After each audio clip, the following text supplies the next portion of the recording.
السلام عليكم ورحمة الله وبركاته.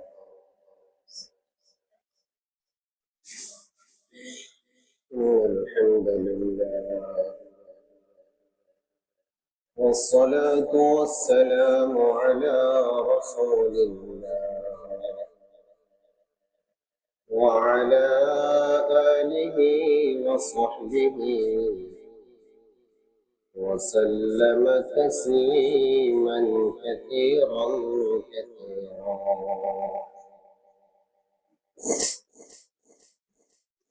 أما بعد فأعوذ بالله من الشيطان الرجيم. بسم الله الرحمن الرحيم. وإما ينزغنك من الشيطان نزغ فاستعذ بالله إنه هو السميع العليم. صدق الله مولانا العظيم. وعن أبي ذر الغفاري رضي الله تعالى عنه قال رسول الله صلى الله عليه وسلم: إذا غضب أحدكم فليجلس وإلا فليضطجع، أو كما قال المصطفى عليه الصلاة والسلام.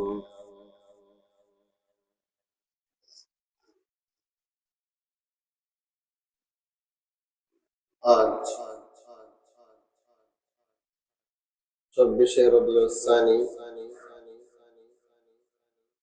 1447 হিজরি মোতাবেক 17 অক্টোবর 2025 চট্টগ্রামের ঐতিহ্যবাহী দ্বীনি শিক্ষা নিকেতন আল জামিয়াতুল কোরআনিয়া ইউনুসিয়া চন্দ্রঘোনার কেন্দ্রীয় জামে মসজিদে উপস্থিত সম্মানিত মুসল্লিয়ানে কেরাম,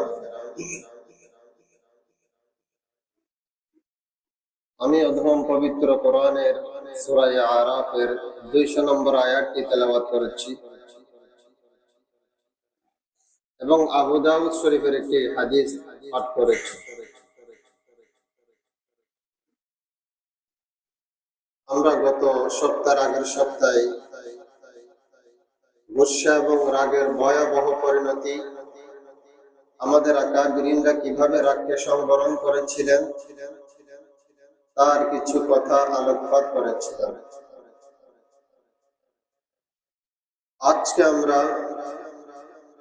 কিভাবে কারোর গুসা উঠে গেলে গুসাকে সংবরণ করা যায়, রাগকে কন্ট্রোল করা যায় এবং কোথায় রাগ দেখানো, রাগ প্রদর্শন করা কোথায় জায়েজ বরং প্রশংসিত, এ সম্পর্কে আজকে আমাদের আলোকপাত। ওয়া মা তাওফীকি ইল্লা বিল্লাহ আলাইহি তাওয়াক্কালতু ওয়া ইলাইহি উনীব।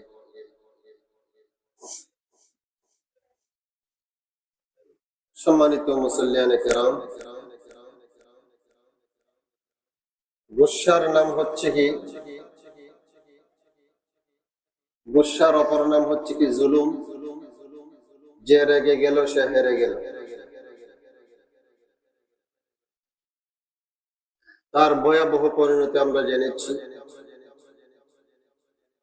কারো গুসা উঠে গেলে এটাকে আমরা কন্ট্রোল কিভাবে করব, এই সম্পর্কে আল্লাহ পাক রব্বুল আলামিন নিজেই শিক্ষা দিয়েছেন আমাদেরকে।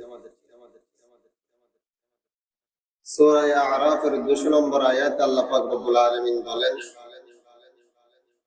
وَإِمَّا يَنزَغَنَّكَ نَزْغٌ مِّنَ الشَّيْطَانِ فَاسْتَعِذْ بِاللَّهِ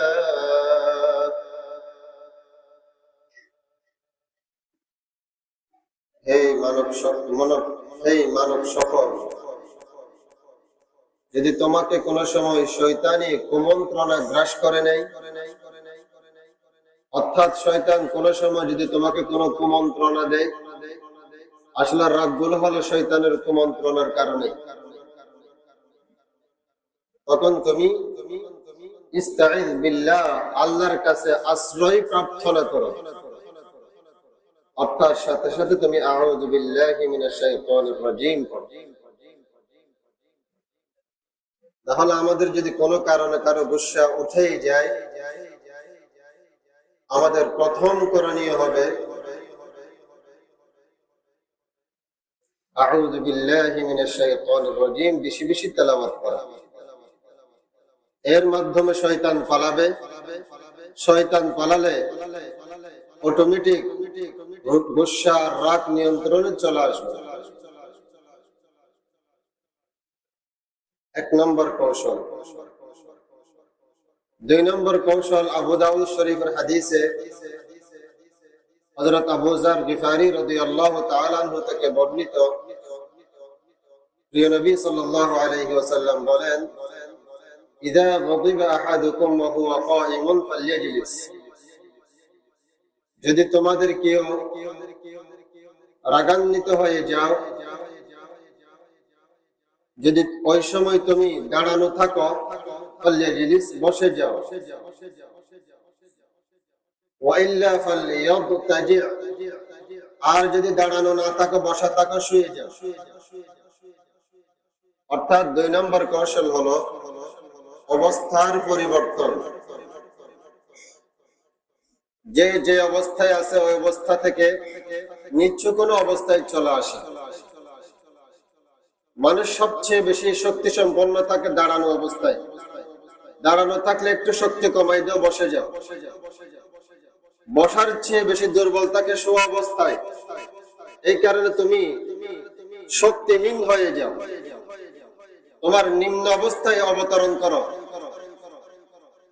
তাহলে দুই নম্বর কৌশল হলো, যদি কারো গুসা উঠেই যায়, ওই গুসাকে সংবরণ করার জন্য, কন্ট্রোল করার জন্য, যদি দাঁড়ানো থাকে বসে যাবে, বসে থাকলে শুয়ে যাবে, শোয়া থাকলে হাত পরিবর্তন করবে, পাশ পরিবর্তন করবে, যে পাশে হয়ে গুসা উঠেছিল আরেক পাশ হয়ে যাবে। তাহলে দুই নম্বর। তিন নম্বর হলো মুসলিম শরীফের হাদিস,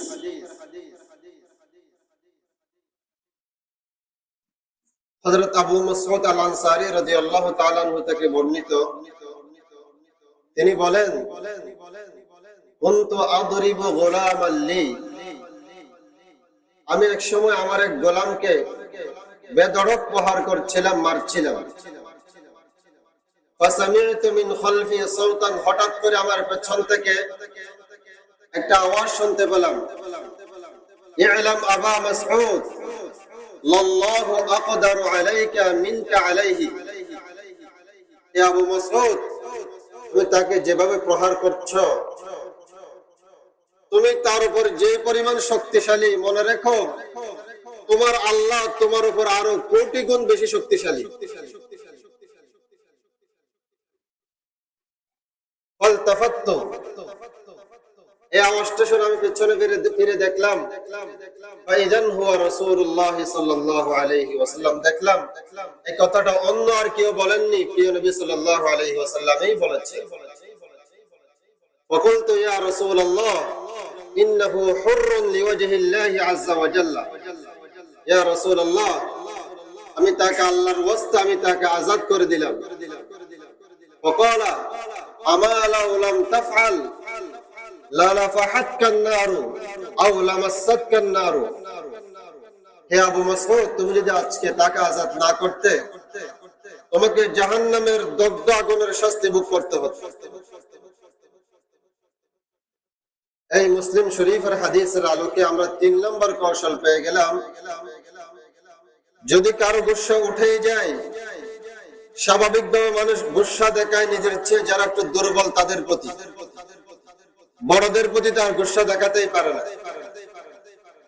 মনে রাখতে হবে, তুমি তার উপর যেই পরিমাণ শক্তি রাখো, তোমার আল্লাহ তার চেয়ে তোমার উপর কোটি গুণ শক্তি রাখেন।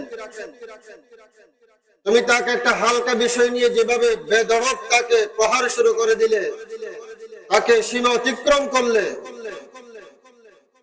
ক্রস সীমা অতিক্রম করে চলে গেলে, রব্বে কারীম আরশ আজিমের মহান মালিক তোমার প্রতিটি দোষের উপর যদি তোমাকে শাস্তি দেওয়া শুরু করে, তুমি কি করবে?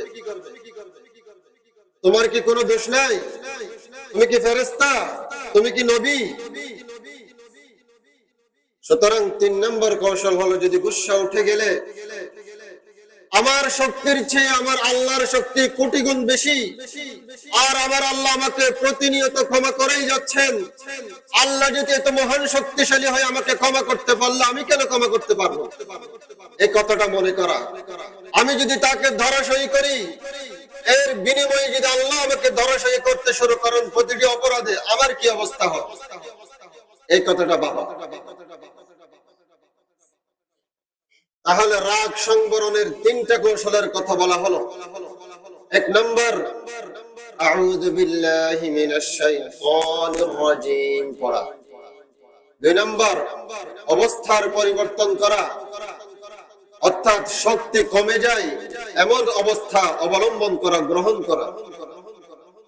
3 নম্বর, আল্লাহর মহান শক্তি নিয়ে গবেষণা করা, আল্লাহ কত শক্তিশালী, তিনি আমাকে কি পরিমাণ ছাড় দিচ্ছেন তা নিয়ে ভাবা। এই 3 কৌশল অবলম্বন করলে ইনশাআল্লাহ অবশ্যই গুসা কমে আসবে। এবার আমরা আলোচনা করব কোথায় গুসা করা জায়েজ। 2 জায়গায় গুসা করা জায়েজ। 1 নম্বর, যদি কোথাও দেখি আল্লাহর নাফরমানি হচ্ছে, যদি কোথাও দেখি আল্লাহর হুকুমকে লঙ্ঘন করা হচ্ছে, যদি কোথাও দেখি আল্লাহর কোন বিধিবিধান নিয়ে ছিনিমিনি খেলা হচ্ছে, ওই ক্ষেত্রে একজন মুসলমান আর নীরব থাকতে পারে না। তখন তার ঈমানি দায়িত্ব হলো তাকে গুসা উঠতেই হবে। ওই সময় যদি তার গুসা না ওঠে, তার ঈমানি দুর্বলতা আছে। আল্লাহ পাক রব্বুল আলামিন বলেছেন, মুহাম্মাদুর রাসূলুল্লাহ ওয়াল্লাযীনা মা'হু আশিদ্দাউ 'আলাল কুফফার রুহামাউ বাইনহুম তারাহুম রুকআন সুজ্জাদা। মুহাম্মদ হচ্ছেন আল্লাহর রাসূল, আর যারা মুহাম্মদের সাথীগণ, সাহাবায়ে কেরামগণ, তাদের বৈশিষ্ট্য হলো আশিদ্দাউ আলাল কুফফার, কাফেরের বিরুদ্ধে বজ্র কঠিন, আর তাদের মুসলমান ভাইদের মধ্যে পরস্পর সদয়। তারাহুম রুকআন সুজ্জাদান ইয়াবতাগুনা মিন ফাদলিল্লাহ, তাদেরকে তুমি সব সময় দেখতে পাবে রুকুতে যাচ্ছে, সিজদায় যাচ্ছে, অথবা হালাল রিজিক অন্বেষণ করছে।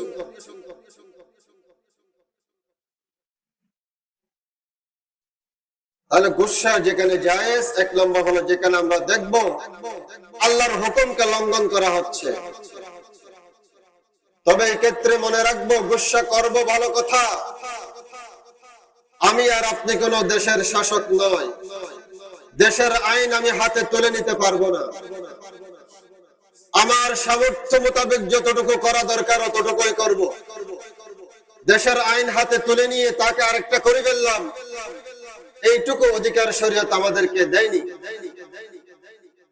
দণ্ডবিধি জারির কথা শরীয়ত, যারা ইসলামী শাসন ব্যবস্থার যারা কর্মকর্তারা থাকবেন তাদেরকে বলেছে শরীয়ত। আমাকে আপনাকে সাধারণ জনগণকে রাষ্ট্রীয় ক্ষমতা হাতে তুলে নেওয়ার দায়িত্ব দেয়নি। আমার গুসা থাকবে ঠিক আছে, তবে কন্ট্রোলও থাকবে।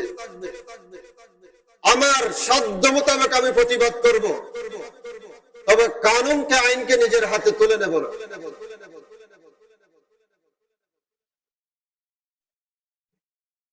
তবে এই ক্ষেত্রে মনে রাখতে হবে,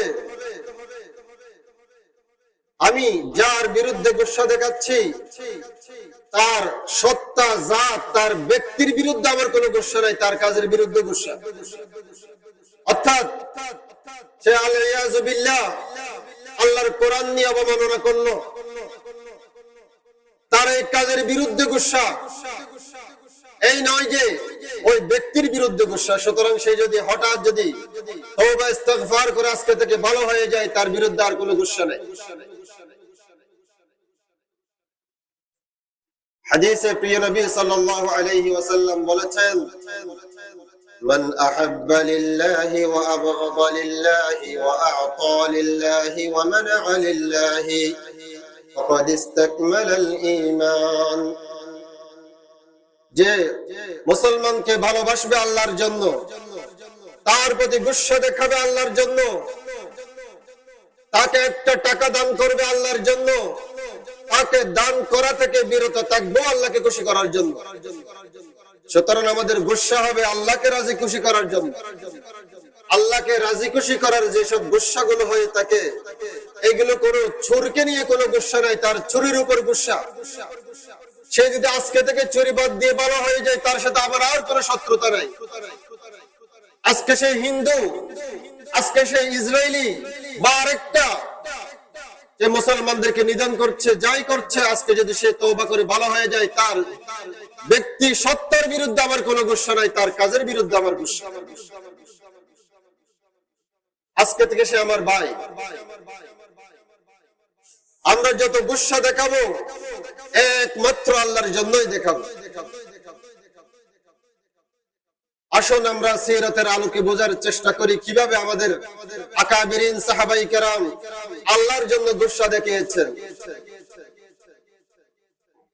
সাইয়্যিদুনা আলী ইবনে আবি তালিব রাদিয়াল্লাহু তাআলা আনহু এক কাফেরের সাথে যুদ্ধ শুরু হয়ে গেছে। ওনার করতে করতে আল্লাহ পাক রব্বুল আলামিন ওনাকে অসাধারণ শারীরিক শক্তি দিয়েছিলেন, ওনার সাথে কেউ পারত না। ওই কাফেরকে হযরত আলী রাদিয়াল্লাহু তাআলা আনহু ফেলে দিলেন, ফেলে তার বুকে বসলেন। ওই সময় তাকে মেরে ফেলবেন। ওই অবস্থায় ওই কাফের হযরত আলী রাদিয়াল্লাহু তাআলা আনহুর মুখে থুতু নিক্ষেপ করে। থুতু নিক্ষেপ করার সাথে সাথে হযরত আলী রাদিয়াল্লাহু তাআলা তাকে আর কিছুই করলেন না, সোজা উঠে গেলেন, তাকে ছেড়ে দিলেন। ওই কাফের জিজ্ঞেস করে, কে রে, আপনি আমাকে ফেললেন, আমার বুকে বসলেন, ছুরি হাতে নিলেন, আমাকে মেরে ফেলার উপক্রম, আমি আপনাকে থুতু দিয়েছি, আপনার গুসা আরো বেশি উঠার কথা, আপনি আমাকে কিছু না করে আমাকে ছেড়ে দিলেন কেন? তখন হযরত আলী রাদিয়াল্লাহু তাআলা উত্তরে বলেন, দেখো, আমি যে তোমাকে ফেলেছিলাম, আমি যে তোমাকে ছুরি মারতাম, সবকিছু একমাত্র আল্লাহকে রাজি খুশি করার জন্যই করছিলাম। আর এখন যখন তুমি আমার মুখে থুতু নিক্ষেপ করেছো, এখন মারলে আমার ব্যক্তিগত প্রতিশোধের মতো হয়ে যাবে, এই কারণে তোমাকে ছেড়ে দিয়েছি আমি। ওই ব্যক্তির সাথে সাথে হযরত আলী রাদিয়াল্লাহু তাআলা আনহুর মহান এই চরিত্র দেখে তার পায়ে লুটিয়ে পড়লেন, হযরত আমাকে কালিমাটা পড়াই দেন, আমাকে ইসলাম কি এত সুন্দর, সাথে সাথে মুসলমান হয়ে গেল।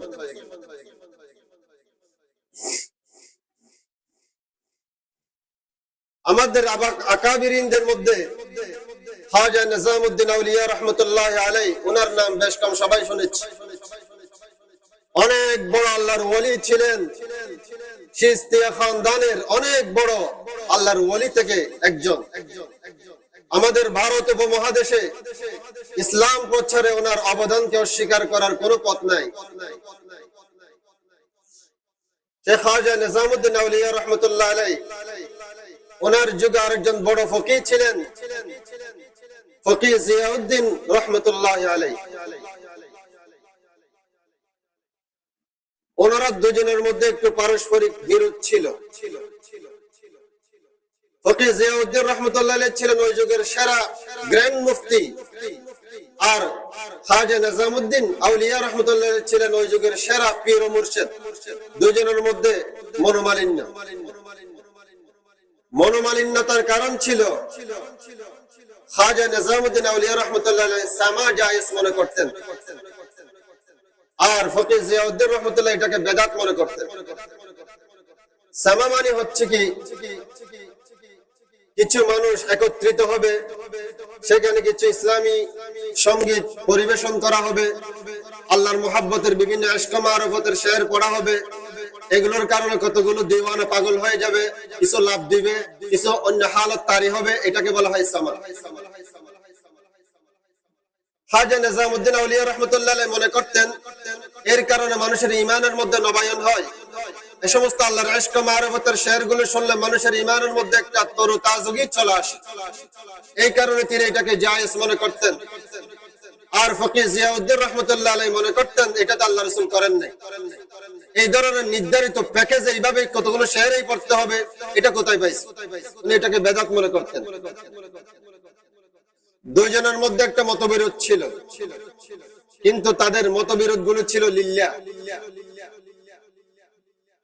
হতে হতে খাজা ফকিহ জিয়াউদ্দিন রাহমাতুল্লাহ আলাইহি তিনি মরজে মৌতে মৃত্যু শয্যায় উপনীত হয়ে গেলেন। ওই সংবাদ খাজা নিজামুদ্দিন আউলিয়া রাহমাতুল্লাহ আলাইহির কানে পড়ল। তিনি সাথে সাথে বললেন আমি হযরতকে দেখতে যাব। হযরতকে দেখতে গেলেন। দেখতে গিয়ে ঘরের উঠানে দাঁড়িয়ে খাদেম মারফত অনুমতি চাইলেন। হযরতকে বলেন নিজামুদ্দিন আউলিয়া এসেছে আপনাকে দেখতে, অনুমতি আছে কিনা? খাদেম গিয়ে ফকিহ জিয়াউদ্দিন রাহমাতুল্লাহ এর কাছে অনুমতি চাইলো। হযরত বললেন এই বেদাতি যাতে, এই বেদাতির মুখ দেখে যাতে আমি না মরি, কেন না আসতে বলো। খাদেম গিয়ে কথাই বলেছেন আপনার মতো বেদাতির মুখ দেখে নাকি হযরত মরবেন না। তখন সাথে সাথে খাজা নিজামুদ্দিন আউলিয়া রাহমাতুল্লাহ আলাইহি বললেন হযরতকে বলেন আমি আজকে বেদাত করতে আসেন, আমি বেদাত থেকে তওবা করতে এসেছি। আমি হযরতের হাতে হাত রেখে আমি তওবা করতে এসেছি। এই সংবাদ যখন ফকিহ জিয়াউদ্দিন রাহমাতুল্লাহ আলাইহির কানে বলা হলো, সাথে সাথে তিনি নিজের মাথা থেকে দস্তারে ফজিলত তুলে নিলেন।